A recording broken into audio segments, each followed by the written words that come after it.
2022 में सबसे घातक और एडवांस है और चीन को सबक सिखाने के लिए काफी है। भारत ने 2022 में सबसे बेहतरीन और एडवांस हथियार तैयार कर लिया है। ऐसे हथियार जो चीन को उसी की भाषा में सबक सिखाने के लिए काफी है, क्योंकि चीन द्वारा अरुणाचल प्रदेश के 15 जगहों के नाम बदल दिए गए हैं। वह अरुणाचल प्रदेश जो भारत का अभिन्न अंग है, और चीन यह सब इसलिए कर रहा है क्योंकि चीन विस्तारवादी नीति का पालन करता है। यही वजह है कि भारत चीन का विवाद आज युद्ध के मुहाने तक पहुंच चुका है, लेकिन भारत आज अपने हथियारों के साथ बिल्कुल तैयार है। इस स्थिति को देखते हुए भारत सरकार ने 2022 में अपने एडवांस हथियार तैयार कर लिए हैं। तो आइए आज हम आपको दिखाते हैं कि 2022 में आज भारत के पास वो कौन कौन से हथियार है जो न सिर्फ चीन को सबक सिखाने में माहिर है, बल्कि भारत का यह हथियार चीन को वापस खदेड़ने की भी क्षमता रखते हैं। पहला, आईएनएस अरिहंत। यह परमाणु हथियारों से लैस पनडुब्बी भारत के लिए काफी महत्वपूर्ण हथियार है। यह पनडुब्बी समुद्र के किसी भी कोने से दुश्मन के किसी भी शहर को बर्बाद करने वाली मिसाइल छोड़ सकती है। इस पनडुब्बी को दुश्मन जल्दी डिटेक्ट नहीं कर सकता, क्योंकि परमाणु रिएक्टर से मिलने वाली एनर्जी के कारण इसको बार बार दूसरे पनडुब्बियों की तरह समुद्र से बाहर नहीं आना पड़ता। यह पनडुब्बी गहरे अथाह सागर में कई महीनों तक चल सकता है, जिसके कारण इसका पता लगा पाना असंभव सा हो जाता है। आईएनएस अरिहंत में 750 किलोमीटर और 3500 किलोमीटर तक मार करने वाली मिसाइलें भी लगी है, जो दुश्मन के किसी भी शहर पर हमला करने में सक्षम है। आपको बता दें कि युद्ध के समय दुश्मन हमारे शहर या हमारे सैन्य बेस को अपने मिसाइल से निशाना बना सकता है। ऐसे में पानी के अंदर महीनों तक बिना किसी के नजर में आए परमाणु हमले की क्षमता वाली पनडुब्बी से जवाबी मिसाइल स्ट्राइक में आईएनएस अरिहंत बेहद ही अहम प्रभावशाली हो सकता है। यही डर दुश्मन को भारतीय शहर पर मिसाइल अटैक से रोके रखता है, क्योंकि दुश्मन को पता है कि अगर उसने भारत के शहर या अन्य जगहों पर मिसाइल अटैक किया तो भारत के आईएनएस अरिहंत कभी भी कहीं से भी निकलकर उन पर जवाबी मिसाइल स्ट्राइक कर सकती है। आपको बता दें कि भारत आईएनएस अरिहंत जैसी 6 परमाणु पनडुब्बी बनाना चाहता है, जिन पर 90,000 करोड़ रुपए खर्च का अनुमान है। दूसरा, वरुणास्त्र। देखा जाए तो अगर चीन समुद्र के रास्ते भारत पर हमला करने की कोशिश करता है तो इसका मुंहतोड़ जवाब देने के लिए भारत का वरुणास्त्र ही काफी है। भारत का यह पहला state of the art torpedo है। इसकी सबसे बड़ी खूबी यह है कि यह समुद्र के अंदर छिपी 600 मीटर तक पनडुब्बियों पर बिल्कुल सटीक निशाना लगाती है। अपने टारगेट पर यह 20 से 25 किलोमीटर की दूरी से हमला कर सकता है। डीआरडीओ के मुताबिक भारत का यह ऐसा टॉर्पीडो है जिसे लॉन्च कर दिया जाता है तब दुश्मनों को बचने का मौका भी नहीं मिल पाता। इसमें लगी automatic remote control guiding system की वजह से जब इसे एक बार फायर कर दिया जाता है तब यह अपने दुश्मन का पीछा करने लग जाता है। अगर टारगेट अपना रास्ता बदल देता है तब भी यह उसका पीछा नहीं छोड़ता। इस जबरदस्त, घातक और एडवांस हथियार को बनाने का काम DRDO company naval science and technology laboratory द्वारा किया गया है। भारत आज के समय अपने सारे युद्धपोतों और जहाजों पनडुब्बियों में वरुणास्त्र को इंस्टॉल करने का काम कर रहा है। भारत का डायनामिक्स लिमिटेड लगातार इसके प्रोडक्शन में लगा हुआ है। तीसरा, Rafale fighter aircraft. Rafale 2 engine वाला लड़ाकू विमान है जो भारतीय वायुसेना की पहली पसंद है। इसे हर तरह के मिशन में भेजा जा सकता है। रफाल फाइटर एयरक्राफ्ट अत्याधुनिक हथियारों से लैस है, साथ ही इसमें मेट्योर मिसाइल भी तैनात है, जबकि इसका फ्यूल क्षमता 17,000 किलोग्राम का है। रफाल हवा से जमीन पर मार करने वाली स्कैल्प मिसाइल से भी लैस है, जिसकी रेंज 150 किलोमीटर की है। आपको बता दें कि scalp missile beyond visual range वाली मिसाइल है। बियॉन्ड विजुअल रेंज उस मिसाइल को कहा जाता है जो अंधेरों में भी टारगेट पर सटीक निशाना लगा सकने में सक्षम होता है। रफाल की अधिकतम स्पीड 2130 किलोमीटर प्रति घंटे की है, जबकि यह मात्र 1 मिनट में 60,000 फीट की ऊंचाई पर जा सकता है। यहाँ आपका यह भी जानना जरूरी हो जाता है कि रफाल की मारक क्षमता 3700 किलोमीटर तक है। साथ ही यह 4.5 जनरेशन के ट्विन इंजन से लैस है। आपको जानकर हैरानी होगी कि रफाल 24,000 किलोग्राम तक के भार को ले जाने में सक्षम है। साथ ही 60 घंटे अतिरिक्त उड़ान भरने की भी गारंटी है इस विमान में। इसकी सबसे खास बात यह है कि रफाल 75% हमेशा ऑपरेशन के लिए तैयार रहता है। साथ ही यह एयरक्राफ्ट परमाणु हथियार ले जाने में भी सक्षम है। रफाल फाइटर एयरक्राफ्ट को माली, अफगानिस्तान, इराक और लीबिया में इस्तेमाल किया जा चुका है।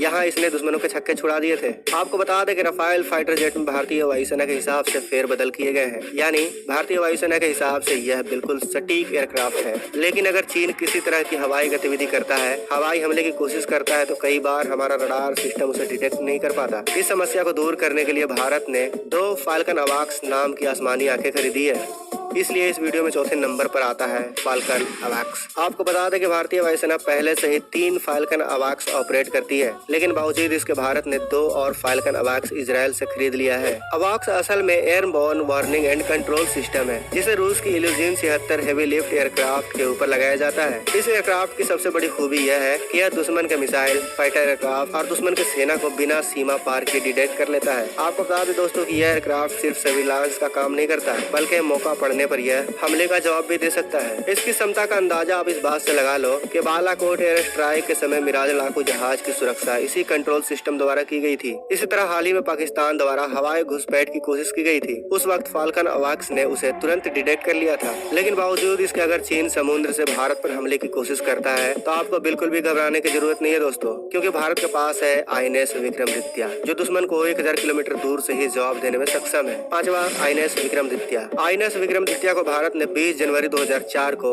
2.35 बिलियन US $, देकर खरीदा था। INS विक्रमादित्य की सबसे खास बात यह है कि पानी के 500 किलोमीटर के भीतर कहीं से भी कोई हलचल होती है तो INS विक्रमादित्य की नजरों से कोई बच नहीं सकता। 44,500 टन वजनी इस जहाज की ऊंचाई पूरे 60 मीटर है, यानी आप यह समझ लीजिए कि इसकी ऊंचाई एक 20 मंजिला इमारत जितनी है। आज के समय इस एयरक्राफ्ट कैरियर पर 1800 जवान हमेशा तैनात रहते हैं। अगर हम इसके रफ्तार की बात करें तो यह 54 किलोमीटर प्रति घंटे की रफ्तार से समुद्र में चलने की क्षमता रखता है। इस युद्धपोत में 24 MiG-29 और 10 हेलीकॉप्टर बड़े आसानी से समा जाते हैं। इसके डेक की लंबाई 284 मीटर है। इस पर माइक्रोवेव लैंडिंग सिस्टम होने की वजह से किसी भी लड़ाकू विमान को लैंड कराया जा सकता है इस पर। दोस्तों, आप यह कह सकते हैं कि पानी में तैरता यह भारत का ऐसा किला है जिसको भेदना इतना आसान नहीं है। लेकिन दोस्तों, यहीं पर भारत की ताकत खत्म नहीं होती। पिनाका MLRS। पिनाका को 1998 में लॉन्च किया गया था। यह पुराने रॉकेट लॉन्चर का एक अपग्रेडेड वर्जन है। इसकी रेंज 40 किलोमीटर की है, लेकिन हाल ही में पिनाका के एडवांस लेवल को और भी हाई लेवल पर पहुंचा दिया गया है, जिसकी वजह से अब इसकी रेंज 65 किलोमीटर तक पहुंच गई है। इससे छोटी रेंज की आर्टिलरी, इन्फेंट्री और हथियार बंद वाहनों को निशाना बनाया जाता है। भारत के पास रॉकेट दागने के लिए ग्राड नाम का रूसी सिस्टम हुआ करता था। इसके विकल्प के रूप में 1980 के दशक में DRDO ने पिनाक रॉकेट सिस्टम को डेवलप करना शुरू किया। 1990 के दौर में पिनाक मार्क 1 के सफल टेस्ट हुए और भारत ने करगिल युद्ध में इसका खूब इस्तेमाल किया। बाद में पिनाक की कई रेजिमेंट बन गई। पिनाक मूल रूप से मल्टी बैरल रॉकेट सिस्टम है। इससे सिर्फ 44 सेकंड में 12 रॉकेट दागे जा सकते हैं। आपको बता दें कि पिनाक सिस्टम के एक बैटरी में 6 लॉन्च व्हीकल होते हैं। साथ ही लोडर सिस्टम, रडार और लिंक विथ नेटवर्क सिस्टम और एक कमांड पोस्ट होता है। आपको जानकर हैरानी होगी कि एक बैटरी के जरिए 1/1 किलोमीटर के क्षेत्र को पूरी तरह ध्वस्त किया जा सकता है। पिनाक रॉकेट सिस्टम के लेटेस्ट वर्जन को एक गाइडेड मिसाइल की तरह बनाया गया है। इसमें नेविगेशन, कंट्रोल और गाइडेंस सिस्टम जोड़ा गया है ताकि रेंज और सटीकता दोनों बढ़ाया जा सके।